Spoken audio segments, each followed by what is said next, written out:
Hello, marvelous people! As if the August air wasn't hot enough, today we have a red-hot spectacle for you. Dracula vs. the Wolfman. Many new comic fans may be unaware of this incredible fight that took place in the Gothic, shadowy world of Moldavia, where Dracula rested for a night on his way home. The vampire supreme had been traveling for a long time, possibly decades, and was pretty juiced out, so he decided to bring up his blood sugar levels by feasting on a lovely female. It's just that the female his people bring over, which he personally okayed I'm sure, has a thing going on with none other than the Wolfman. Now, Wolfman is no petty thug. He's got claws the size of bread knives, and he's always angry or howling, or angry again. So naturally, they come to blows, but it doesn't end just there.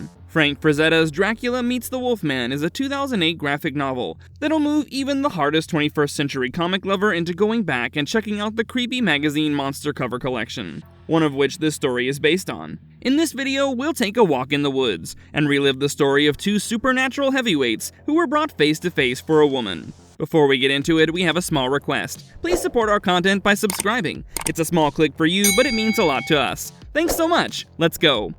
The magic of Frank Frazetta. Frank Frazetta, who's featured in the title of our classic, is one of the most influential artists of the 20th century. He pioneered the fantasy and pulp art styles, and is credited with bringing Conan the Barbarian to life. Fellas, y'all better tip your hats to his renditions of characters like Frankenstein, Dracula, and Wolfman, because his legendary covers have become a part of comic book history. The story we're exploring today was inspired by a cover by Frank Frazetta for Creepy issue number 7, published in February of 1966. Creepy was a horror comic magazine that Frazetta did a lot of work for, and it used to be regular on the American newsstands. The cover of issue 7 was a duel of the monsters between Wolfman and Count Dracula. With its sunless color palette, this fantastic cover is one of the most recognizable artworks ever, and it's inspired many artists to sample it. The 2008 Frank Frazetta's Dracula Meets the Wolfman we'll explore in this video is wholly inspired by this cover. Francesco Francavilla, the artist for the graphic novel, reworked the original Frazetta cover, turning the mossy greens to pink and purples, and darkening Wolfman to a terrible shadow, where we're compelled to lock eyes with a glowering monster. It's a thing of beauty. Now, let's get to know these supernatural monsters and the reason for their eternal beef. Image Comics released the limited edition graphic novel, Frank Frazetta's Dracula Meets the Wolfman, in August 2008. The year scribed on the cover, on the castle's stone walls right below the turret choked with human skulls. The story is set in 1949 Moldavia, where we get our first glimpse of Nikolai Belinsky, as he watches a woman from afar, hiding behind a tree in a wooded area. His love for her is pretty out there, but his condition wouldn't allow him to come out of the shadows. The girl he's watching is Marta, and she catches a glimpse of him before she makes her way down to her down-and-out looking cottage. She loves him too, an old-school romance is in the air. But the lives of creatures like Nikolai are complicated. As the full moon emerges from the clouds, we watch fear and confusion take over Nikolai. He lost track of time as he generously indulged himself in girl-gopping. The nightfall has taken him by complete surprise, and that kind of thing is only believable in these vintage werewolf stories. Well, now it's a little too late. His temper flares and his body turns furry, toothy, and clawy.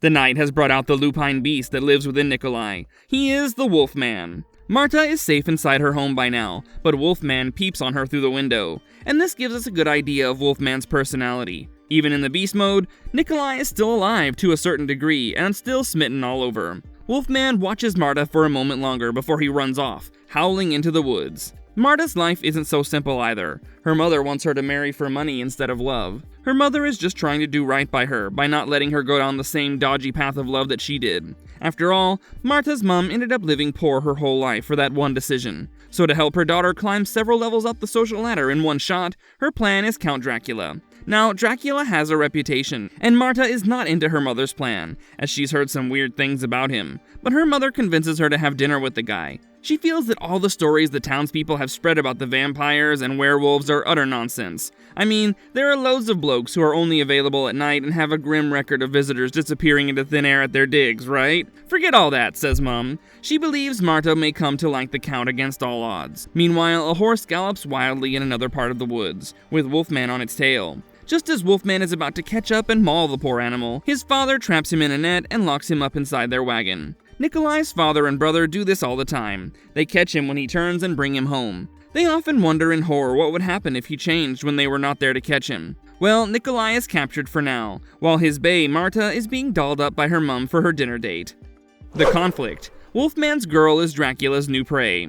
At Marta's home, her mother's desperation has won, and she will be spending the night at Dracula's Castle Palace. Mom and Dad bid her farewell as she drives off in a coach. This event is being watched by a snooper in bushes. It's Nikolai's brother, and it would appear that prying from the cover of plants is a family hobby of the Bolinskis. He hears everything and rushes off to tattle the tale to his werewolf brother. This is another insight into the humanity of Wolfman. While the full moon has turned him into a primal beast with violent urges, he still has the heart of the man he's always been. He listens to his brother and understands what's going on. A short while later, Marta arrives at the Grand Castle, which feels abandoned, forsaken almost. The coachman explains that his master, that'd be Dracula, is only in town for the night, so they haven't spent much time making the place look shiny. Marta enters the castle. It's pretty intimidating with its tall ceilings, cathedral windows, and 5 armed candle stands with candles fired up everywhere. Dracula creeps out of a dark corner and startles Marta. Before she has a full moment to regroup, Dracula bares his teeth and gets busy. As he's about to sink his fangs into her, he hears a growling at the window. It's Wolfman.